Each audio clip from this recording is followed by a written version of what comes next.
Hey guys, welcome to another Marc Harvill art painting tutorial, and appreciate you tuning in. Please subscribe if you've not done so. I'm working here on an 18 by 24 canvas, and as you can tell from the picture you just saw at the introduction of this video, this isn't the painting that ultimately I create. So I was just trying some ideas and started kind of throwing in a background. I knew I wanted to have some sort of a jungle scene. So you'll see me begin to paint this particular background, but I just changed my mind. I just wasn't really liking where I was going with it, and so I'll go ahead and cover this here pretty soon. I'll end up just like throwing up black gesso all over the canvas, covering all this up. And that happens from time to time. You kind of get into a bit of a creative mode and just trying some things, and it doesn't always work out. And so this is not uncommon for me to get going with some sort of an idea and then just changing directions, So if you're not liking something, just change it. So here I am. I've painted it with black gesso, let that dry. Just going to splatter on a little bit of airbrush here, using a kind of an emerald green, and mixed a little bit of ultramarine blue with that too, and then opaqued it with just a little bit of white, but kind of made this emerald green color here, real kind of soft. Throw that on there, and I'm gonna bring in this this foreground tree where our boa is gonna be hanging. So just had this idea that I wanted to get kind of a neat little jungle scene and have our emerald boa or our emerald tree boa, I should say, hanging from the tree. So I've got this art festival coming up here in about a week and a half, and I just need some extra inventory. So I thought I'd do, a fairly quick painting. I didn't want to get overly involved, and honestly, it actually went a little longer than I anticipated, especially when I started working on the scales. It just took some time, and I hit a couple little roadblocks, like the first one I did, which was I didn't like the background, so just kind of start something new. But I wanted to create kind of a nice hazy, fuzzy background, kind of out of focused background. So that's easily achieved with a airbrush. Now, you could certainly do this without an airbrush. You could do it with acrylic or oil. I'm of course painting all in acrylic in this painting, and this is pretty easily achieved with oil paint because oil dries slow. It blends really well. You can definitely do this much easier with oil, but if it's acrylic, it gets a little more challenging, and it's not impossible. It just takes a lot more time. Got to keep your paints real moist. Have a fine mist spray bottle or something so you can spray over a real fine mist and keep it hydrated, and then you can keep kind of working the paint. But it just takes so much time, and I did not. As I said, I have about a week and a half. I'm trying to get my last painting, which because this art festival, I'm kind of under the gun. So I wanted to get one more little painting in before the festival, and needed to get it up pretty quickly. So here I am, kind of bringing in a couple things, bringing in some vines. Now I'm going to start painting in the initial block in of our boa, and I just painted in kind of a mid-tone, sort of an olivey green here, and this is really just sap green and a little bit of ultramarine blue, and I believe I actually used a tiny bit of green gold. So get that kind of started blocking in. Coming back here, working on these vines, just adding a little bit of highlight, a little bit of detail, but really nothing too time consuming. I'm just kind of throwing this up here, get a little highlight here real quick. And I'm letting that initial block in dry because, as you can see, it's still pretty opaque and some of that tree and background showing through. So I'm gonna have to go over that again. But right now I'm just going to try to work in the rest of this tree, just kind of scumbling on a little bit of just a little bit of texture to the tree here. I've mixed together sort of a teal, kind of a dark bluish teal color here. And now I'm kind of coming with what's going to become the moss. Again, sort of dry brushing this over real quick with a filbert brush, another mid-tone green, and I can just kind of start to work a little bit around the boa, but it's just good to get all this kind of painted in real quickly before I finish up with the boa. So bring in a little bit extra kind of highlight here because we've got the sun from kind of burning through the trees from the back. So a lot of this is going to be backlit, which was the idea. So just mix together a real nice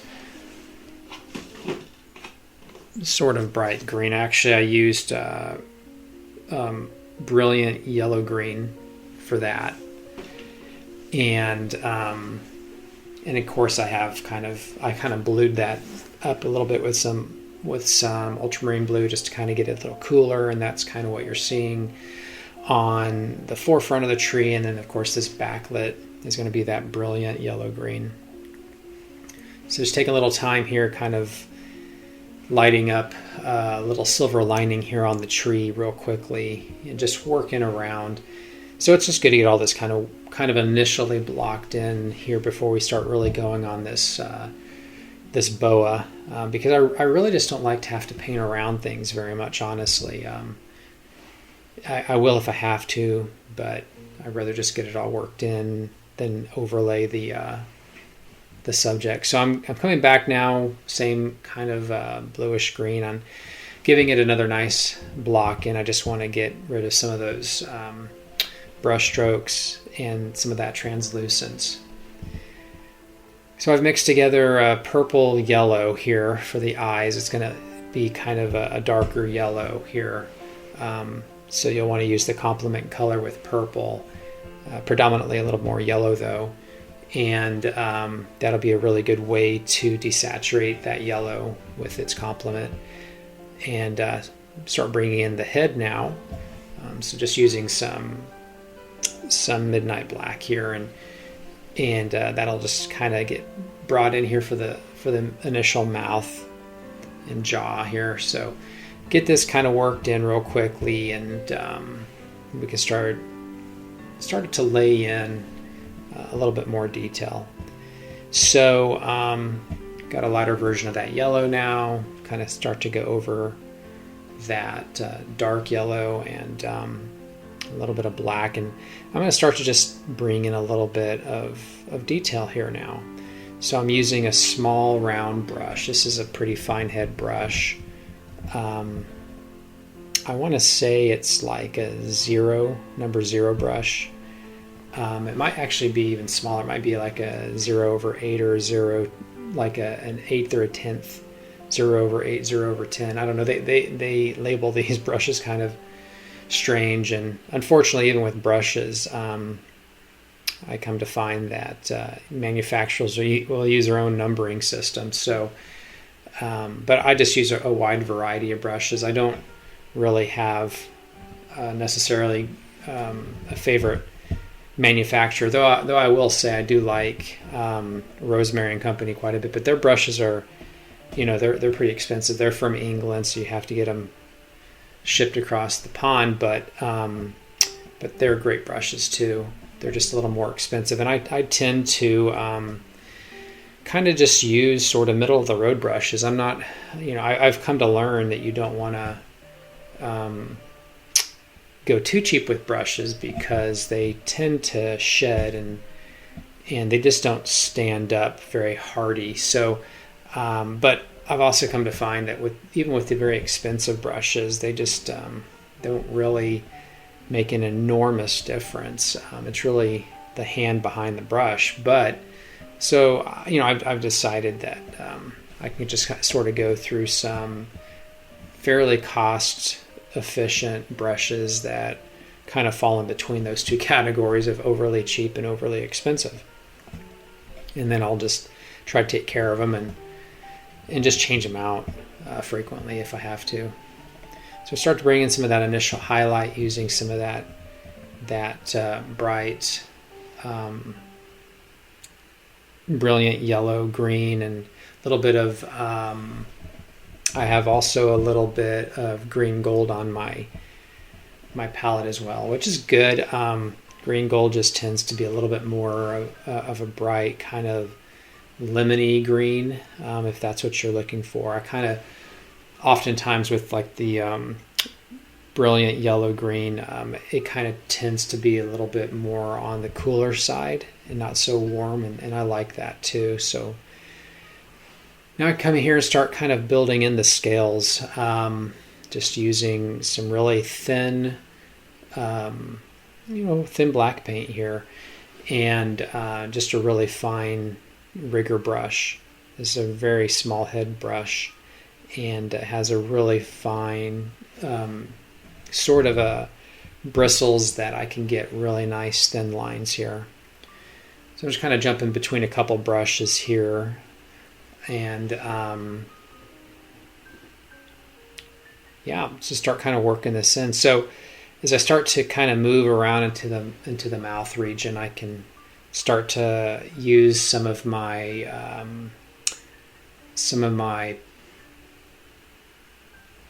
acrylic. I'm trying to think here. I think I was using alizarin crimson.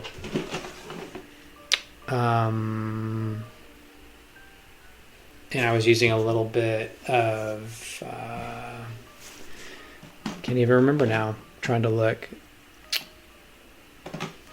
Oh yes, I was using quinacridone magenta when I get into the mouth region. And then I can just sort of start to cover all that black up with a little bit of some detail, but keeping it pretty dark as well. So coming here now, just giving it a little bit more silver lining, and starting to kind of build out where I think my lights and my shadows are going to be at this point in time. You know, and then once I initially lay this in, I'll come back later with a few more glazes. So you'll see me do some glazes later on, which will introduce a little bit more shadowing and really kind of define where the lights and darks are. That'll help it to be a little more three-dimensional, a little bit more realistic as well.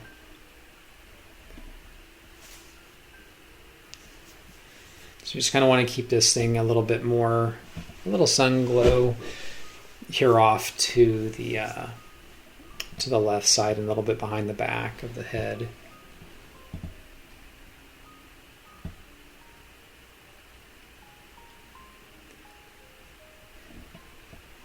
I'm here just trying to, take my time and really make sure that I've got some good coverage. Now with these acrylics, I tend to find that I've got to go over them a few times in order to keep that vibrancy.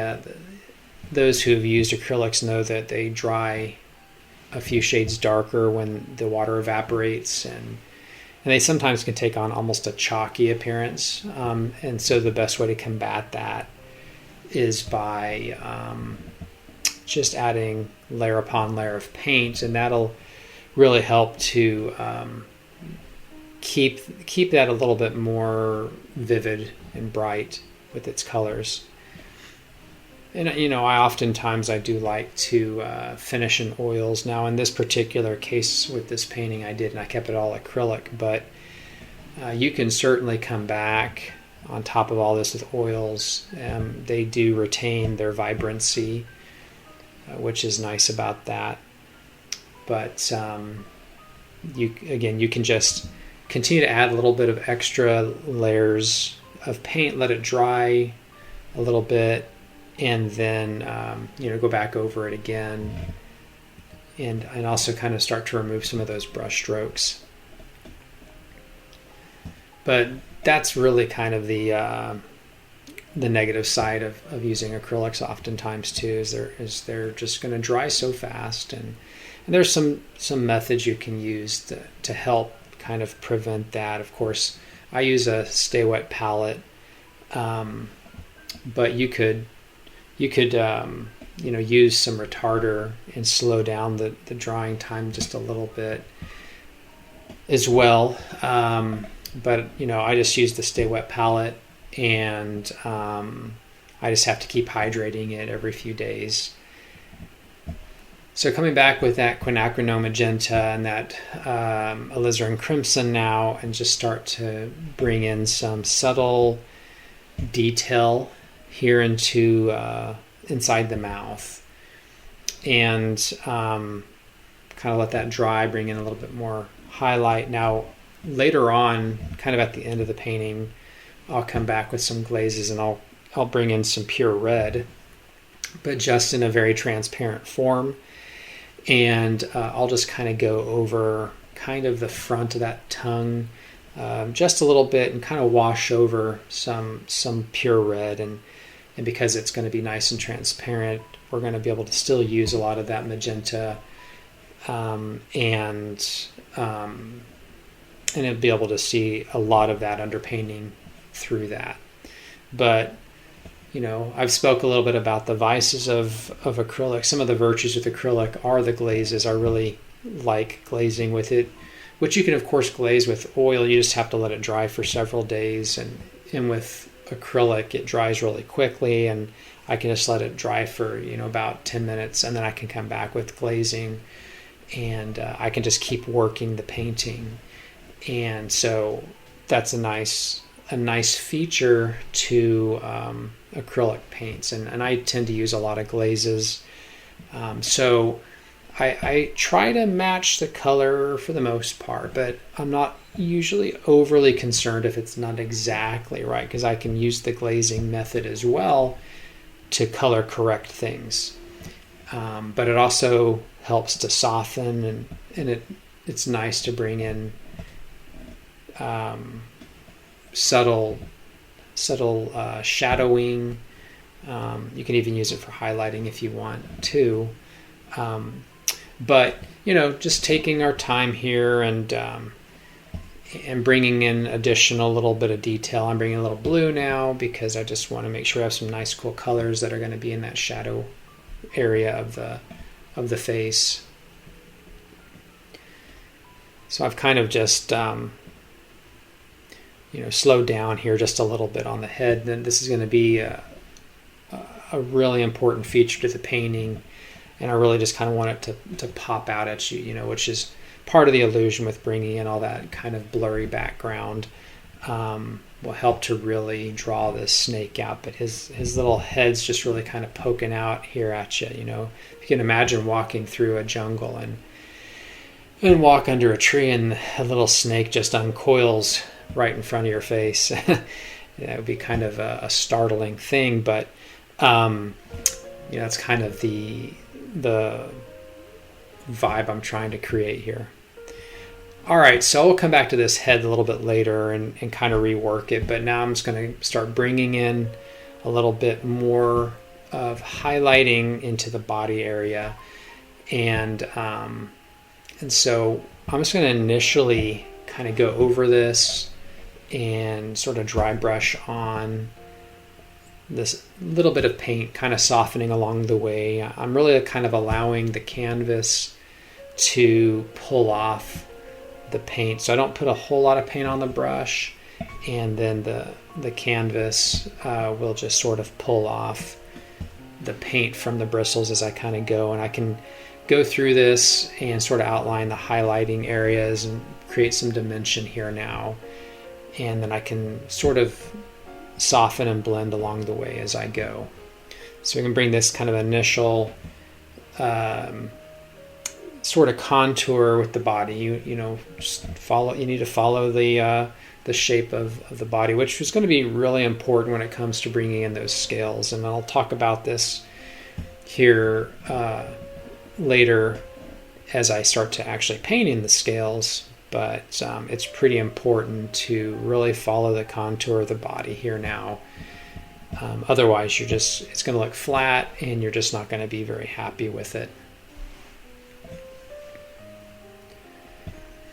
So bring a little bit more of that silver lining here a bit now. It's just good to get all this kind of worked in initially, and of course you'll refine it as you start bringing in details. But what I find is that with acrylic, and as I'm painting a subject, it's much easier to try to bring in much of the different details as you can, some of the different color. And so that when that's sort of blocked in as you're underpainting, then it's just much easier as a guide to use as you start to overlay the detail with further light and dark and other sorts of colors. So, all right, so it's going to be kind of a stripes. These boas tend to have these little patterns a lot of times in their skin, so it's not going to look like stripes like this. I just want to bring in, again, that initial sort of block in phase first, and then we'll use the scales to really start to define the patterns. So this is me bringing in the initial scales. Now this is definitely the most time-consuming part of this painting. You can see how small these scales are going to be, and I'm just bringing in the lines right now. These lines are going to help me to be able to kind of know the shape and the pattern of where I'm going to bring those scales in. So as I go over each one of those little triangular shapes of the scale, I can really sort of round out the scale a little bit more and do a little bit of overlapping. And so it's really just a basic guide, but it takes a lot of time and a lot of patience, and this took me many days. And matter of fact, there's a part of the back on the snake where I just wasn't happy with the scales, and I had to just cover it and start over. But you see, I'm just kind of going in segments here. This is the best way to approach it because it takes so much time, and it's just best to sort of break out painting these in just small little increments. So on the shadow side, I've got a little bit more blue-gray for the pattern, and it's going to be a little brighter, a little more white in this sunnier lit section, and that'll help to create that illusion of form and three-dimensionality. Okay, so kind of got that initial first part there. The way to really get these scales to work is by bringing in those tiny little highlights, and it's just really little comma strokes really inside the each little scale area. But you see how I'm trying to follow the contour now, so this is going to start to sort of wrap around following the shape of the body, and so this is something that you want to take your time with. If it's going to start to curve, you want to make sure that you're mindful of, as the body starts to curve around, that you're sort of following those angles, and that'll help. Once again, that'll help with the form. But taking the time, making sure that you're getting good lines, and so I can now come and start working inside that scale. And so I'm using those kind of tiny little triangular marks, and that'll help to bring out a little bit more of that form. So here's where I'm kind of bringing in some highlight, but those tiny little commas. And now I can do it with green as well. So I have kind of a lighter version of that lime green. And you can see that I'm just kind of trying to follow the pattern all the way around. So I'm keeping those little comma marks sort of off to the right of the scale, and then following it toward the back. So definitely took a minute. This definitely takes a lot of patience, and I had to do this over the course of a few days. Actually, I'd work for a few hours. Of course, you'd get kind of tired and got to get away from the painting and kind of reset your mind a little bit, and then just come back later and rework it and make some adjustments. But I can bring in all the shadowing. So we have like the initial shadows and the initial highlights just from our underpainting, but I'll have to come in and refine that further, and then at the end I can bring in some glazes and start to define a little bit further the shadows and the highlights. So coming back, this is just going to be a lot of repetition. I'm not going to show it all actually, because I already showed the initial part on the forefront of the body, but coming back here now and kind of bringing all those lines, and I'm going to sort of skip ahead a little bit, but I was pretty happy with how it was kind of progressing, and even up to this point I was pretty happy with it. But it wasn't until I kind of got to the center of the back of the snake that I just wasn't really happy with how it was coming out, and I felt like my scales were a little off. You can sort of kind of see that up at the top of the back here, where I just got my scales a little bit off, and so I just will go back and cover all that back up. And it was a few hours of work that I had to just sort of scrap and start over. It was kind of frustrating, but you can kind of see where about this point here I'm starting to realize, wow, I don't really like this all that much. And so as I bring it in, what I do is I think to myself, well, maybe I can cover some of this up with some glazing. So I can bring in some dark glazes and bring in a little bit of desaturation, and maybe that'll sort of mask some of that. And then I realized after I did it, no, that didn't really work. It's just better to go ahead and scrap it all, paint over it, and start over. So that's what I did. So this is where I kind of started bringing a few little glazes, kind of darkening some things a little bit more. You can see I've already sort of glazed the back, and then I'm kind of glazing a little bit more on the front here. And I just figured, okay, we'll just get it dark. We'll just glaze over it, and I can start to reintroduce some of the highlights into the scales. And then I just realized, that doesn't look good. That didn't really work too well. Now the glazing I use is just a water wash. It's just a wash of water and paint, usually in about 1-to-1 part ratios. But now that I've come back and added those darker washes, which was still important to do. I needed to do it anyway. I eventually was planning to do it, but I just did it a little bit sooner when I saw that I wasn't too happy with my scales on the upper part of that back. So brought them in a little sooner, but when I did bring in the wash, it definitely knocked everything back and darkened everything. So I'm just coming back now and reintroducing a little bit more of those highlights into that now, reintroducing more of the scales that we'd lost. So I'm bringing those back a little bit more.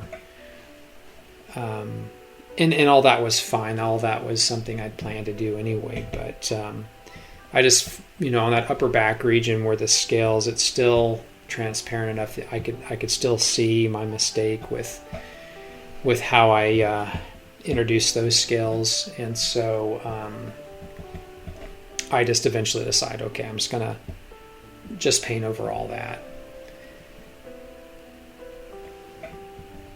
And now that, since I kind of brought in a little more shadowing on the right side of our face here on the snake, again, I've got to once again bring back some more of those subtle highlights. Even shadow areas have detail and have highlights. They're just a little more desaturated. They're a little more subtle. And so that's kind of what I'm doing. Kind of reworking some of that mouth now. And this is where I just cover it all up. I said, okay, I'm done. I didn't like it.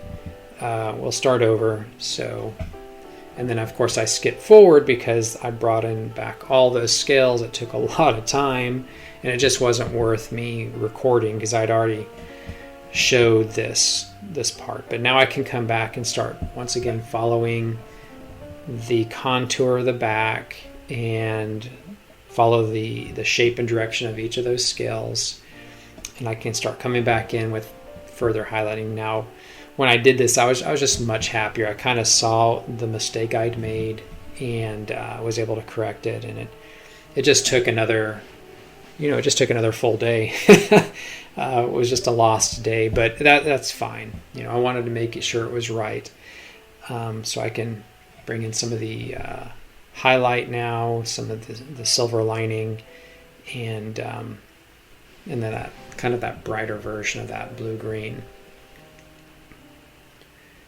And then once again, as I get this painted in, then later on I can come back with some more glazing and really define my shadows a little bit further and bring more dimension.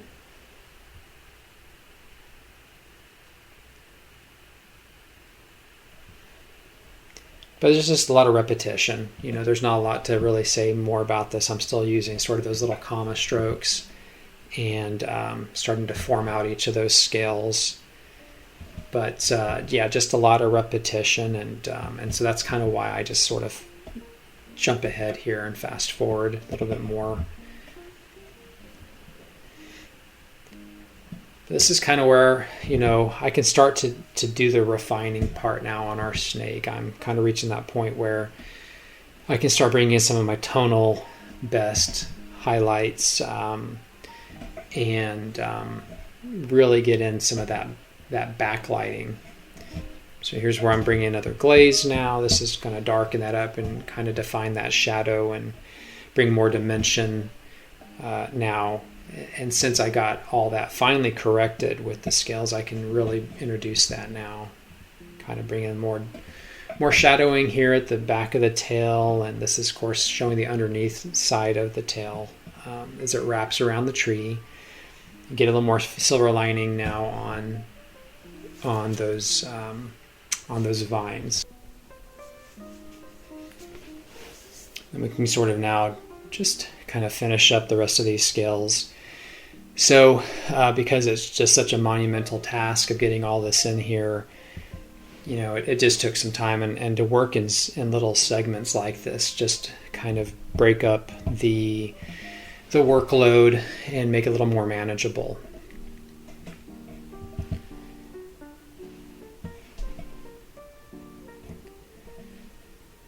You're going to kind of build out now that moss around the tail too, make sure it's kind of seated. Okay, then I want to bring in some of these large jungle leaves now, and I want to bring that kind of here up at the base. So just created a nice dark bluish green mixture here with again more of that more of the ultramarine blue and more of that sap green.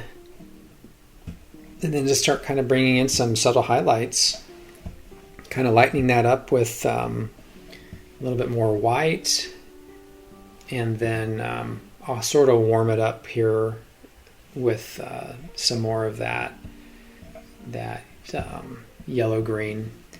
But get this initially kind of blocked in real fast here.